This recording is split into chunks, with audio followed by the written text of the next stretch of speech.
الحمد لله نحمده ونستعينه ونستغفره ونؤمن به ونتوكل عليه ونعوذ بالله من شرور أنفسنا ومن سيئات أعمالنا من يهده الله فلا مضل له ومن يضلل فلا هادي له ونشهد أن لا إله إلا الله ونشهد أن لا إله إلا الله ونشهد أن لا إله إلا الله ونشهد أن محمدا عبده ورسوله إن الله وملائكته يصلون على النبي يا أيها الذين آمنوا صلوا عليه وسلموا تسليما اللهم صل على محمد وعلى آل محمد كما صليت على إبراهيم وعلى آل إبراهيم إنك حميد مجيد اللهم بارك على محمد وعلى آل محمد كما باركت على إبراهيم وعلى آل إبراهيم إنك حميد مجيد قال الله تعالى في القرآن المجيد والفرقان الحميد بعد أعوذ بالله من الشيطان الرجيم بسم الله الرحمن الرحيم سبحان الذي أسرى بعبده ليلا من المسجد الحرام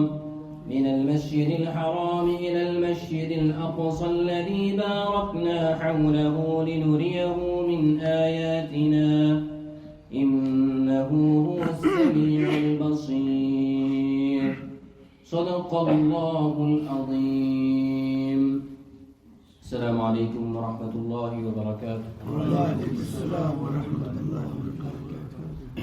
All praise be to Allah subhanahu wa ta'ala, who has given us life, who has given us peace, and who provides for us every single day. We ask Allah subhanahu wa ta'ala to continue to shower His mercy upon us every single day.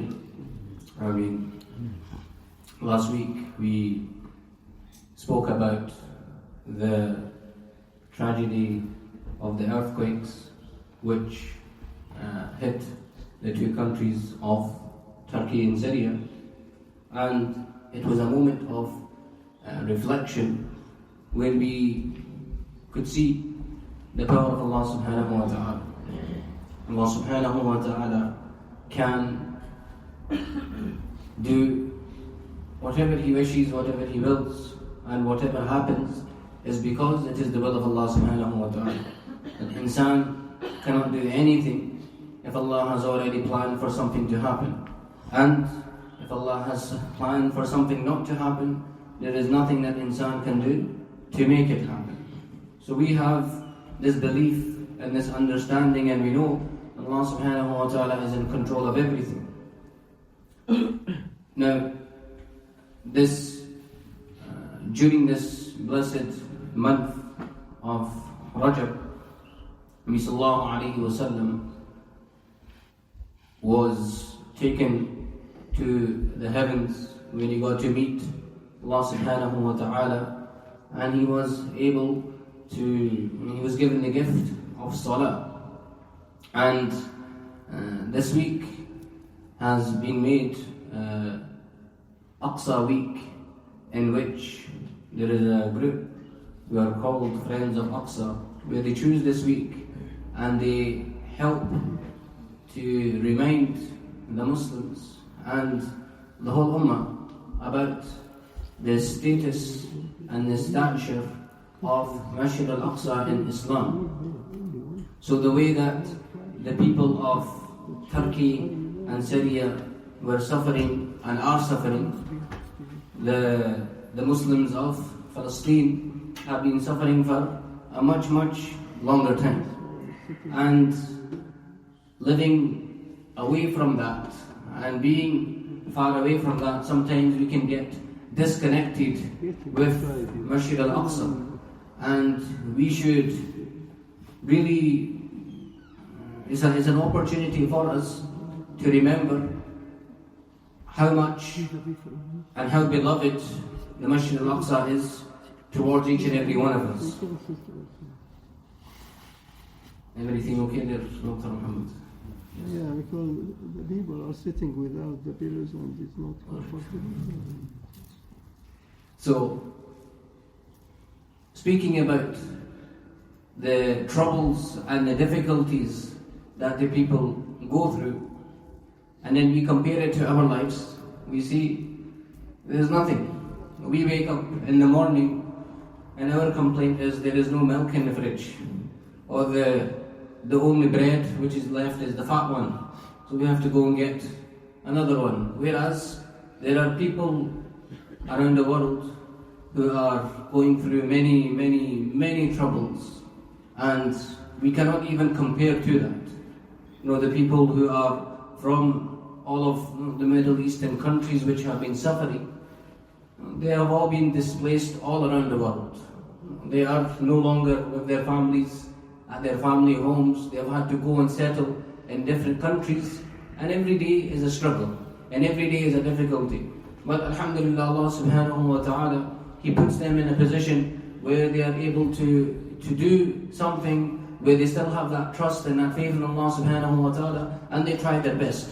And this is what Allah subhanahu wa ta'ala wants from us, that we try our best with whichever situation that we are in. We understand that everything is a test from Allah subhanahu wa ta'ala, but to not forget about the rest of the ummah as well. So this is an opportunity for us to go a bit into history and to understand what is going on, why it is going on, and what can be done about it. So as we all know, that Masjid Al-Aqsa is in a very difficult stage at the moment, and the reason being that Allah subhanahu wa ta'ala has wanted it to be like that. This is the first thing. This is from Allah subhanahu wa ta'ala. If Allah didn't want it to be like this, then it wouldn't be like this. Nobody is in control of what Allah can do. Allah Himself has put it in this position in order for us to understand as Muslims that we have a responsibility upon ourselves as well. That the responsibility we have is to try and learn the history of Palestine and how and why it is important to Muslims. And first of all, if we look into these kind of things, why it is important to Muslims, it is the first qibla. It is the first place towards which the Muslims used to pray their Salah towards. And Nabi sallallahu alayhi wa sallam, he prayed his Salah towards that, but he always had a wish to pray towards Mecca. So when the order finally came from Allah subhanahu wa ta'ala to change, so Nabi sallallahu alayhi wa sallam was, of course, he was very excited and very glad about that. And it is the only place in the world where Nabi sallallahu alayhi wa sallam gathered with all of the prophets. Each and every single one of them, they were all there together. And Nabi sallallahu alayhi wa sallam led them together in Salah. And he led them there in Salah in such a way where each and every single one of them, they were able to be behind Nabi sallallahu alayhi wa sallam.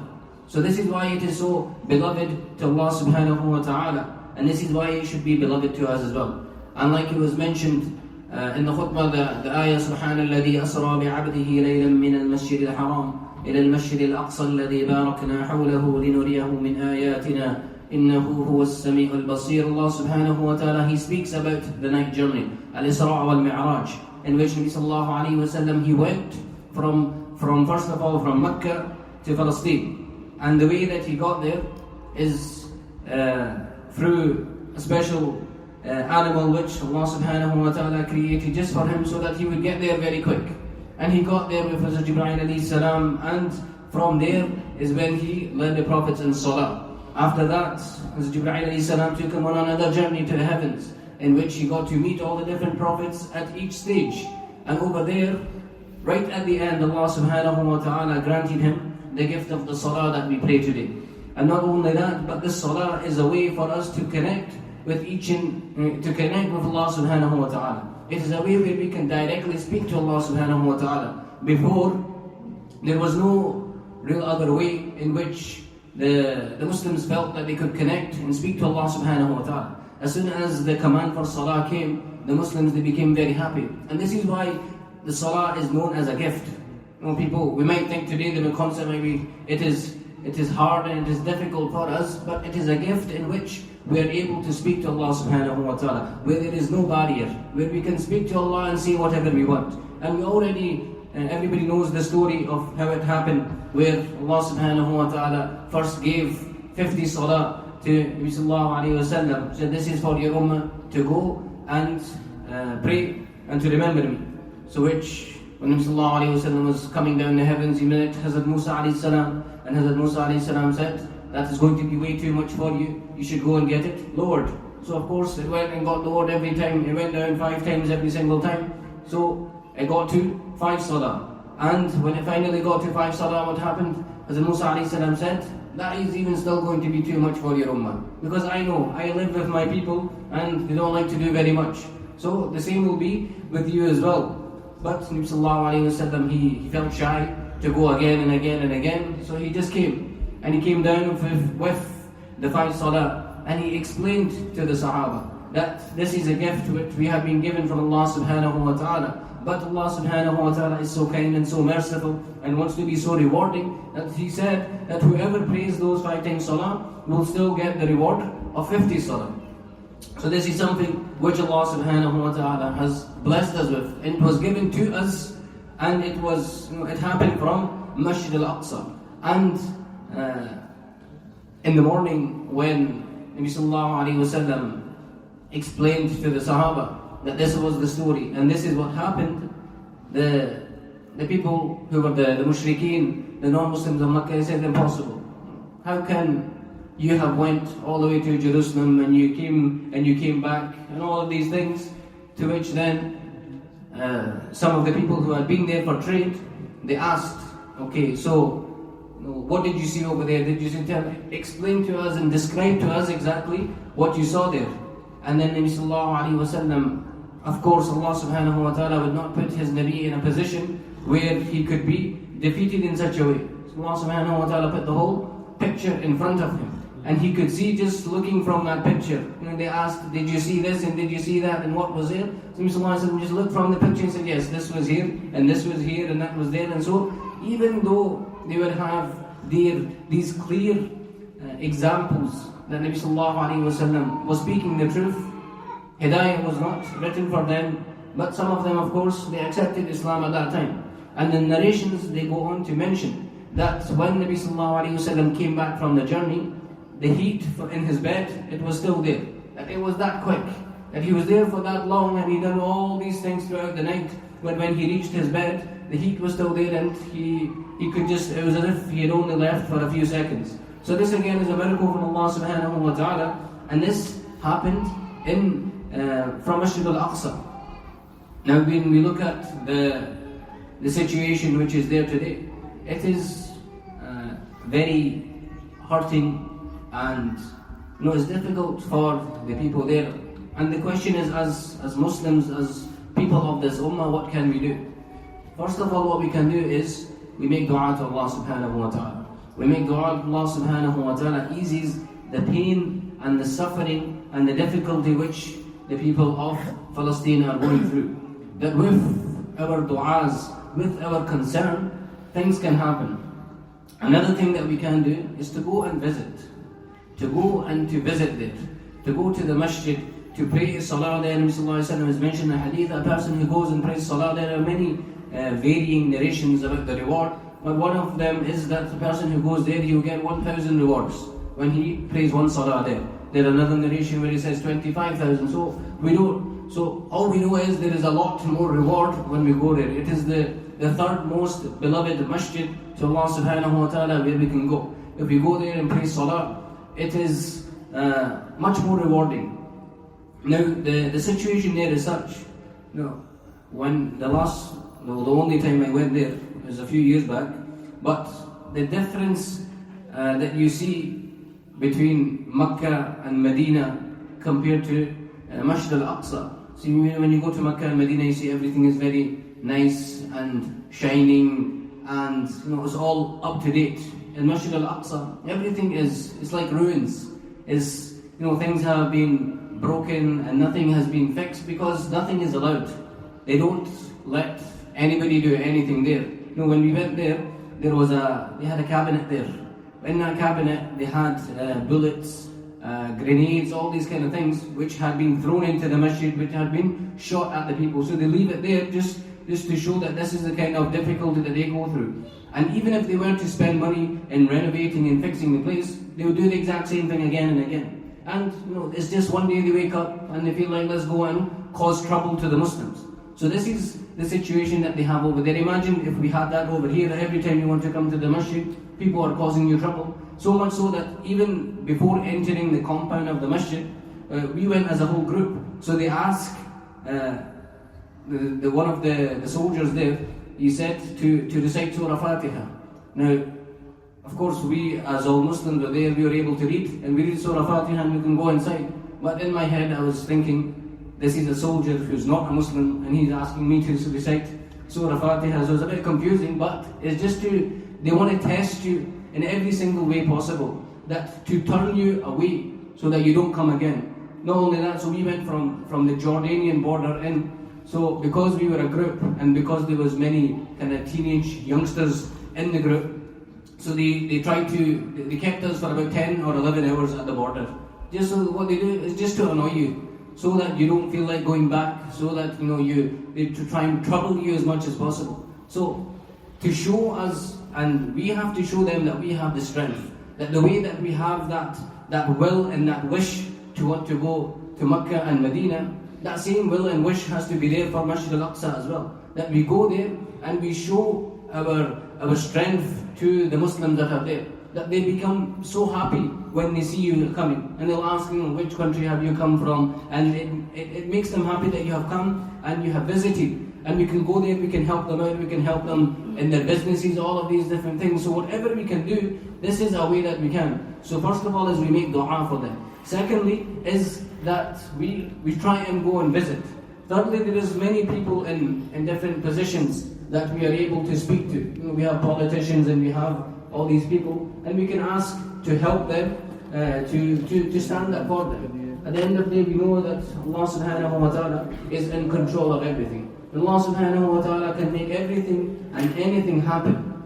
So as long as we stay strong, because we know that one day Hazrat Isa alayhi salam, he will come and he will defeat the army of Dajjal, and everything will be done in such a way where the Muslims will come back on top. But that can only happen when we make that effort, and we want to make sure that we do everything possible in order to have the help given to the Palestinians. May Allah subhanahu wa ta'ala give sabr and patience to the Palestinians who are suffering. May Allah subhanahu wa ta'ala grant them ease. May Allah subhanahu wa ta'ala grant them victory. May Allah subhanahu wa ta'ala give us all the tawfiq to think about them as well. That whenever we are making dua, to remember them and to make dua for them as well. Ameen wa akhiru da'wana alhamdulillahi rabbil alamin. If you can all stand up and perform your service, please.